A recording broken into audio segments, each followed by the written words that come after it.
궁금한 게 하나가 있는데요. 이렇게 시장님을 뵈면 약간 스마트해 보이시고 약간 차도남 스타일 같은데 차도남이라고 혹시 아시나요?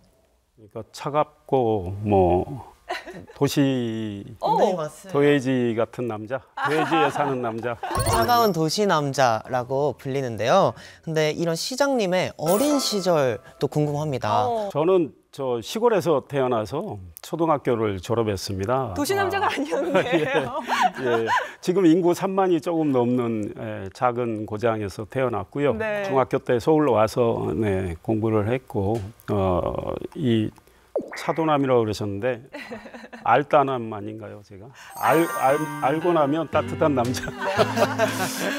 그런데 재치 있으시네. 뭐 학창 시절은 비교적 얌전한 편이었고 대학교 때는 제가 뭐 경제학을 공부를 했었거든요. 마르크스주의에 대한 공부도 좀 했는데 이 제 스스로 의문이 그 이론은 그럴듯한데 그 마르크시즘을 채택한 나라의 현실을 보면 이론과 안 맞아요.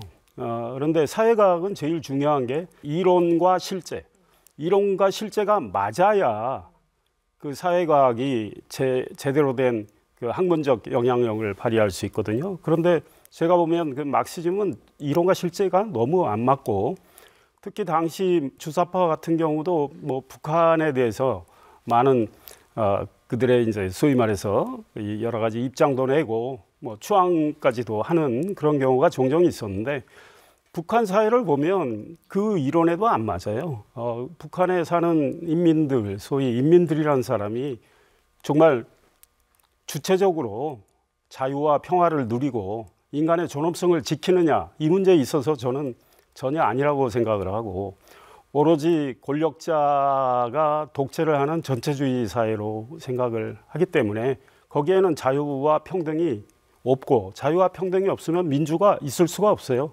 그런 사회를 봤기 때문에 제가 운동권 서클 들어가지도 않았고 그래서 비교적 조용하게 학창 생활을 보냈습니다. 25년간 이제 정치부 기자 생활을 해 오시다가 돌연 이제 정치에 입문을 하게 되십니다. 네. 정치부 기자의 이게 그 다음 발걸음일까요? 아니면 어떤 특별한 계기가 좀 있으셨을 것 같기도 하고요. 꼭 정치부 기자 한다고 해서 꼭 정치하는 건 아니고요. 네. 특파원 생활 3년 6개월 하고 돌아와서 중앙일보 정치부장을 또 한 2년 하고 논설위원 할 때 2012년 총선을 앞두고 또 이야기가 있어서 꼭 이 총선의 대변인 역할을 좀 해달라 해서 이제 고민을 많이 하다가 그 정치에 입문을 하게 됐는데 그 당시는 총선이 있고 또 그 해에 대선이 있는 해입니다. 그래서 그때 굉장히 중요한 해라고 이제 저도 생각을 했고 또 그 정치권에서 이야기가 많이 있어가지고 고민하다가 입문을 하게 됐고 국회의원 활동하고 나서 이번에 시장으로서 역할을 하고 있습니다. 시장님의 말씀에서도 느껴지는 것처럼 약간 성실하고 모범적인 분이신 것 같은데요. 국회의원 시절에 성실 국회의원으로 유명하셨다고 합니다.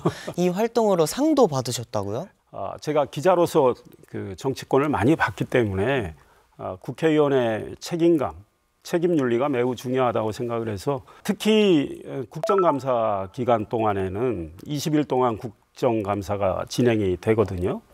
통상 아침 10시에 국정감사 상임위 회의가 시작이 됩니다. 그러면 대부분 거의 자정을 가거나 또 자정 넘어서까지 진행을 하게 되는 경우가 있었는데요. 네. 제가 국정감사 기간 동안에는 단 한 번도 이석한 적이 없습니다. 4년 내내. 다른 의원들이 국정감사에서 질의하는 내용, 또 정부가 답변하는 내용, 그걸 또 나름대로 열심히 들으면 저도 많이 배우고 또 제가 질의할 내용도 생기기 때문에 국정감사 때는 제 스스로 이석하지 않겠다고 생각을 했고 그 약속은 제가 지켰습니다. 제가 재미있는 기사를 하나 봤는데요. 그 시장님이 경기도의 인맥 1위에 뽑히셨다고 하시더라고요. 그런 기사가 있습니다. 네, 아니 휴대전화에 신뢰가 안 된다면 몇 명의 인원이 혹시 이제 알고 계시나요? 솔직히 세보지 못했는데요. 네. 이제 개인 휴대전화가 있고 또 시장으로서 시장이 되면 받는 행정폰이라고 하죠. 네. 거기도 있는데 두 개를 합치면 글쎄요. 한 2만 명 될까 모르겠습니다. 왜냐하면 시장 되고 나서 또 많은 분들을 만나기 때문에 제가 입력을 해놓는 경우가 네. 이제 많이 있고 정확한 숫자는 제가 세보지를 않아서 모르겠고 이 인맥은 그렇습니다. 이제 제가 중앙 정부의 도움을 많이 요청을 하고 또 중앙 정부가 여러 가지 지원을 해줘야 용인 특례시가 또 발전하는 경우가 많이 있기 때문에 네. 저는 우리 공직자들을 시키기보다는 공직자들이 나를 부려먹어라 이제 이렇게 하는 문화가 형성이 돼 있어요. 그래서 공직자들이 제게 와서 여기 연락해 주십시오 뭐 이렇게 하는데 제가 장차관도 뭐 자주 연락드리고 만나고 또 심지어 국장, 뭐 과장님한테도 중앙정부에 어떨 땐 연락도 드리고 만나기도 하는데요.